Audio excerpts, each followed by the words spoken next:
In this video, I'll demonstrate how to calculate the improvement rate difference, which is a statistic used in single-case design research.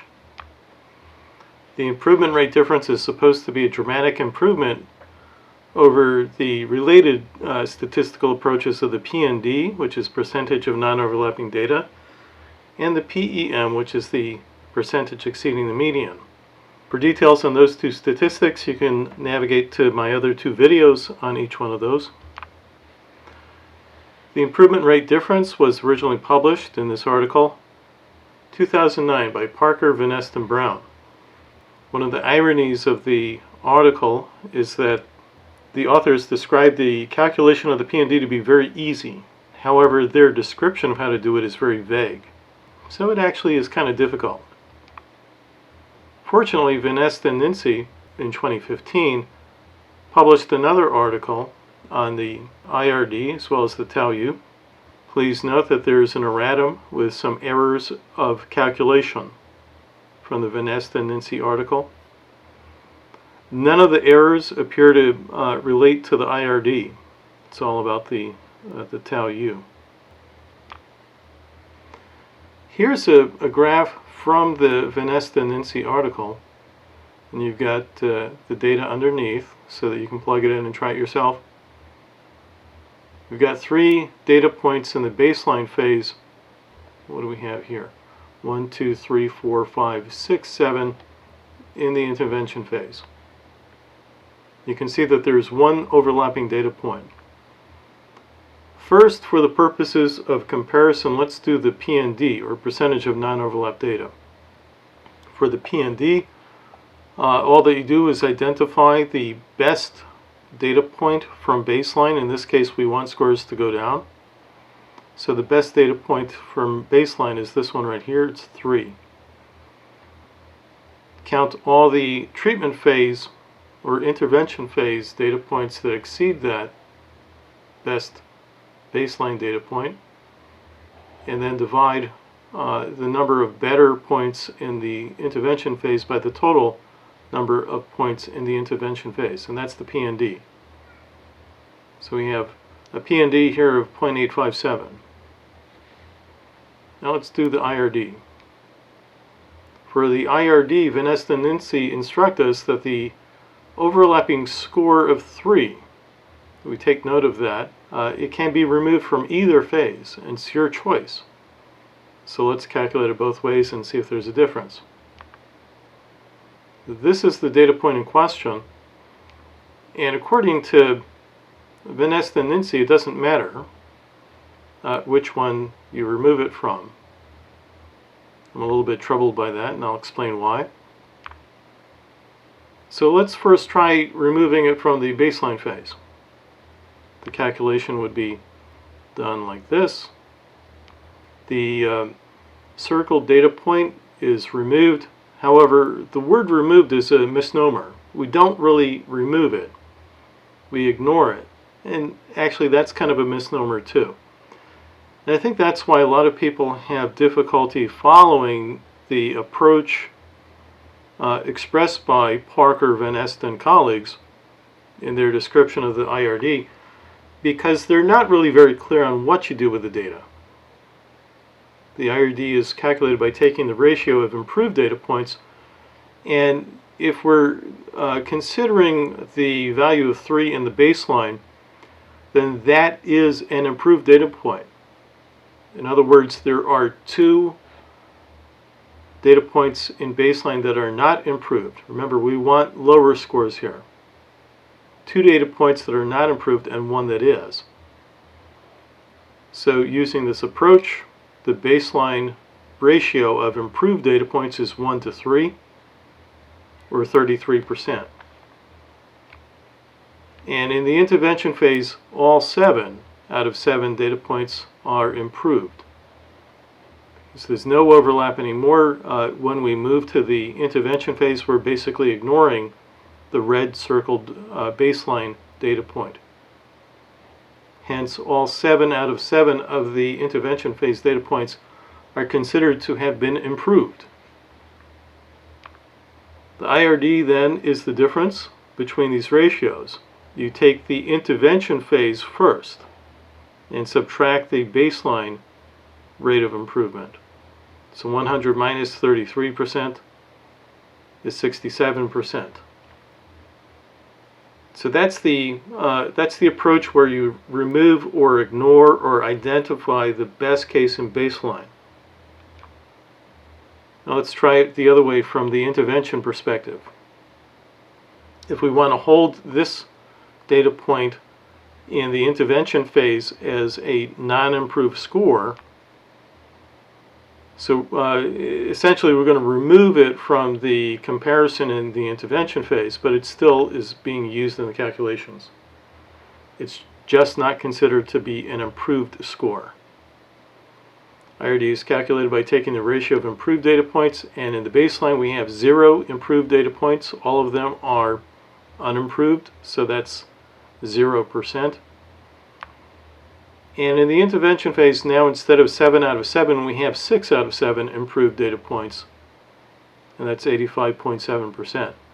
Then the IRD is calculated by 85.7% minus 0%. You can see that gives us a much different answer than we had before. Vanessa and Nancy also describe the split difference approach, or split the difference. They say in their article that you can take that overlapping data point and split it in half, so that half of the improvement goes to the baseline and half of the improvement goes to the intervention phase. But again, they're a little bit vague on how to do this in practice, and so hopefully this video will help make it clear for those who are trying to figure it out. The calculation would look like this. The baseline improved data points would be 1/2 out of 3. Again, so we're taking that overlapping data point and we're just splitting it in half and allocating half of that improvement to the baseline, half of it to the intervention phase. So the baseline improved data point of 1/2 out of 3 equals 16.7%, and then the intervention phase has 6.5 out of 7 improvements. 6.5 out of 7 data points that show improvement. That's 92.9%. And then the IRD is the difference. Again, you use the intervention phase first, subtract the baseline, and you have the IRD. So 92.9 minus 16.7 leaves us with 76.2% improvement rate. Now the Parker team has their single case research online calculators available. You can plug in the data, which I did here, and you can see the calculation. 85.71% improvement, and it also tells you which data point they removed.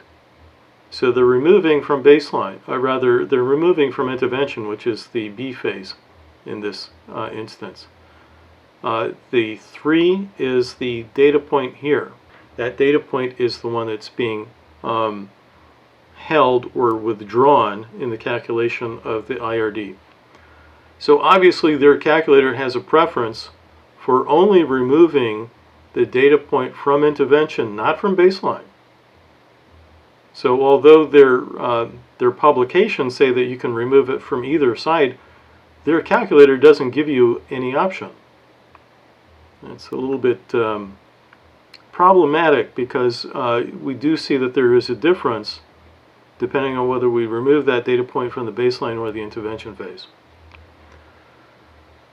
Now there's also a set of calculators online, and this is a set of calculators using the R syntax system.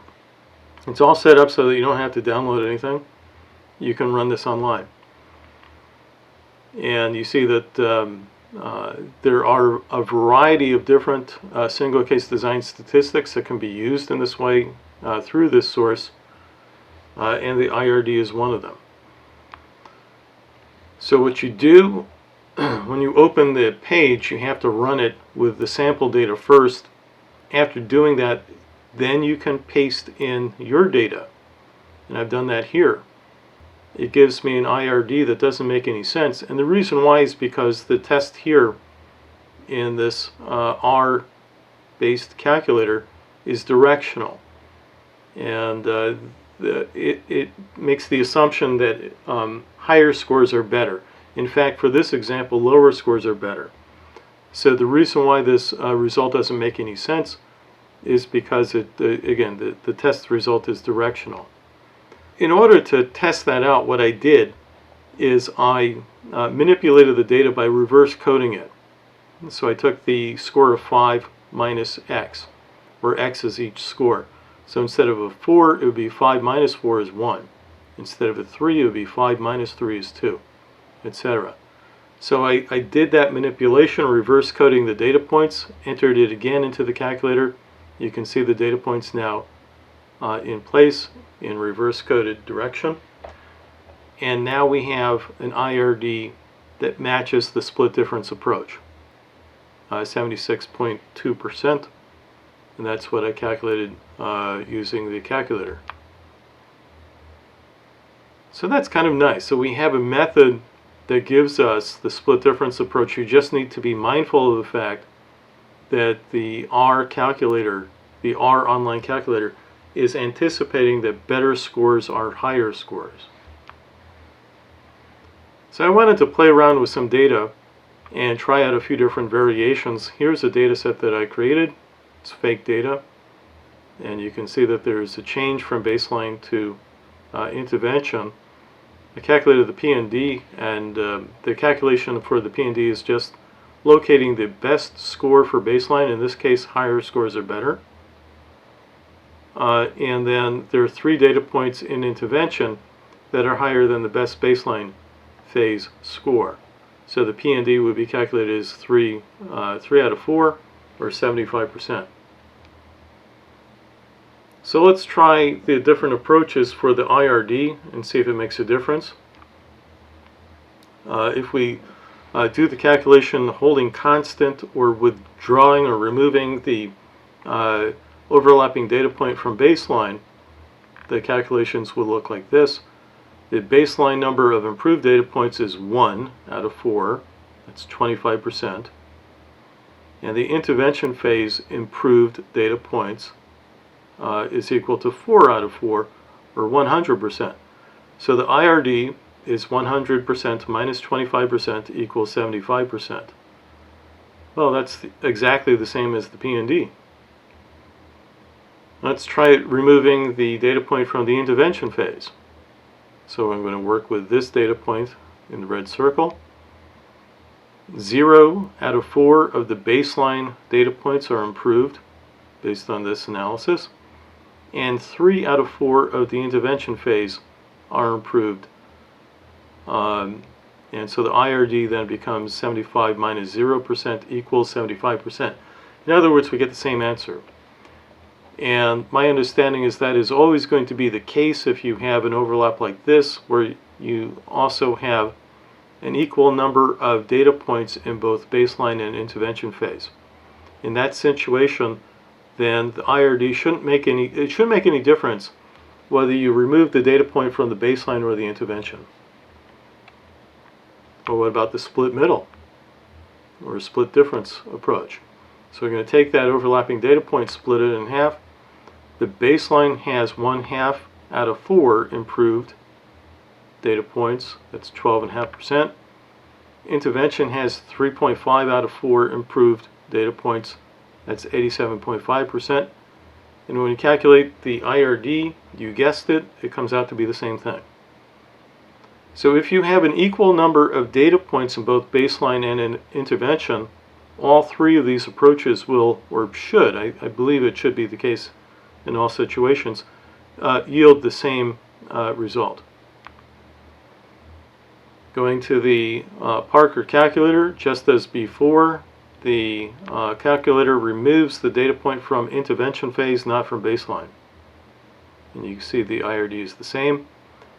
And then plugging it into the R-based system online, we also get the same thing, 75%.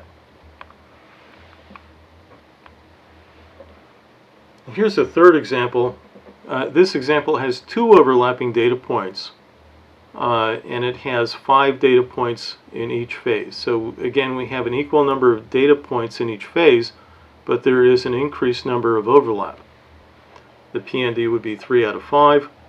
The best baseline phase score is 8, and so there are 2 overlapped data points within the intervention phase. Therefore, the PND would be 3 out of 5, or 60%. There's the raw data if you want it. So let's do each of these different calculations for the IRD. Well, but first, here's a quote from Vanessa Nincy. Either the baseline data point or the intervention data point can be selected for removal. And later in the same page, to make this calculation more robust, the difference could also be split. So, you know, it is kind of problematic if they say, well, either you can do it this way or you can do it this way, and here's a third way to do it. In my mind, that is too vague. Fortunately, when you have an equal number of baseline and intervention data points, it doesn't matter. But as we saw with that first example, it does when you have an unequal number. So let's try removing both of these data points from the baseline phase and see what happens. The baseline improved data points in this situation would be 2 out of 5, that's 40%. And for the intervention phase, we'd have 5 out of 5 improved data points. That yields an IRD of 60%. Now let's try it with the intervention phase, removing both from the intervention phase. The baseline improved number of data points would be 0 out of 5, while the intervention number of improved data points would be 3 out of 5. And again, we get the same thing. What about the split difference approach? So we're going to take those overlapping data points. If we remove one from each side, we get a situation where there's no overlap.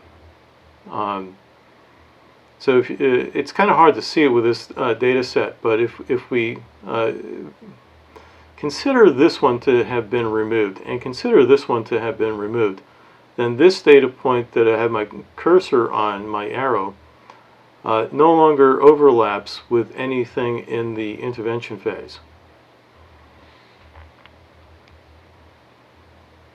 But again, we're splitting the difference, so with 2 overlapping data points, half of that would be 1 in the baseline and 1 in the intervention. So with 1 baseline improved data point, that's 20%, and with 4 intervention phase improved data points, that's 4 out of 5, that's 80%. And again, we get the same thing, 60% IRD. But again, that's an artifact of the situation where we have an equal number of measurements in both sides.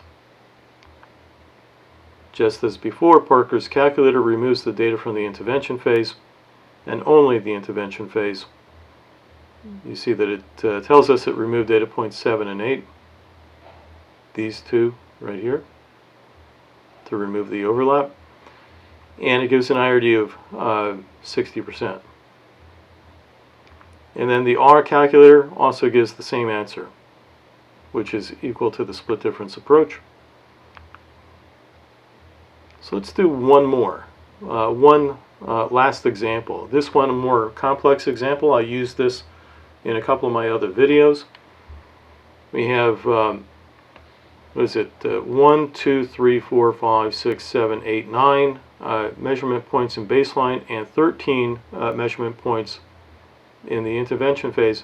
You got the raw data down here if you want it. Calculated in the PND, it would be 8 over 13, or 61.5%. So now let's do the IRD. We need to identify the overlaps. And this one is tricky. We could identify all of the baseline as overlap and remove it, and then we'd have 100% IRD. However, at one point in the article by Vanessa Nincy, they're very clear that you should not remove so many data points as to exhaust all the data from one phase. That sort of ruins the calculation. You need to figure out, and this can be hard visually with a set of data like this one, you need to figure out what is the minimum number of data points that I can remove in order to eliminate all overlap. So, well, one approach, we can take a look at these three over here, remove those, and what about these three over here? If we remove those 6 data points, we would have removed all overlap from the data. You would find that the remaining baseline outside of the circle no longer overlaps with the remaining intervention phase outside of the circle. And that would be 6 data points. But is that the actual minimum number that we could accomplish this with? No, it's not, because there's one other solution, and that is identification of the best baseline data points, which would be 16. I dropped a horizontal line across. Anything below that line would be overlapping, anything above it would not.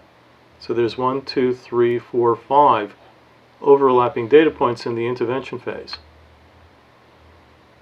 So there is no other solution that I can see that uses fewer data points. But the thing is that there's no difference between this and the P&D. The P&D would be calculated in exactly the same way. And the P&D here is 0.615 or 61.5%. So the baseline, if we use this approach for the IRD, removing those 5 data points below that horizontal line in the intervention phase, which is the only viable solution, then we would have 0 improved baseline data points, and we'd have 61.5% improved intervention phase data points for an IRD of 61.5. But as I mentioned, this is exactly the same as the P&D. There's no difference. So I'm starting to think, what is the benefit of calculation of the IRD if it's just going to give us the P&D? Is it supposed to be better? I thought it was. Well, let's do some more testing. I plugged the data here into Parker's online calculator, and just as with the previous 3, it removes the overlap from only the intervention phase, and you can see the 5 data points that it removed down here, 12, 13, 14, 16, and 16. And it gives me the IRD that is exactly identical, in fact indistinguishable from the P&D. So as far as I can see at this point, the online calculator is giving absolutely no benefit over and above the P&D. In fact, it really is just giving us the P&D. This is their IRD calculator, but it's really just a P&D calculator. I don't know if they know that. I was kind of surprised. Well, let's try the split difference method and see if that is any better. So the baseline improved data points would be calculated in this way. Remember, we have 5 overlap data points from the intervention phase. We're going to split those 5 in half, allocate 2.5 of those points to the baseline, 2.5 of those points to the intervention. So now the baseline number of improved points is 2.5 out of 9. That's 27.78%. And the intervention phase would be, instead of 8, it becomes 10.5 out of 13, or 87.77% improved. And from there, we can calculate the IRD. 80.77 minus 27.78 equals 52.99. So the IRD, and this particular data set was it's fake data that I created to illustrate something where you have very little or no improvement. And that seems to be what's going on here. It's about chance. So it is a different number here than the P&D, and the IRD seems to be When you use the split difference approach, the IRD seems to be a pretty close approximation to what I envisioned with this particular data set, that it should be about 50-50 in terms of the intervention phase being better or worse than the baseline phase. So it's an interesting observation, and I'm starting to like the split difference approach. Let's go to the online calculator for the R statistic syntax approach. The R calculator gives us a consistent answer with the split difference approach. So it gives us the exact same answer, 52.99%. And so in terms of conclusions and best practices, here are some tips for using the IRD. Different approaches yield different results at times. So be cautious how you approach the identification of overlapping data.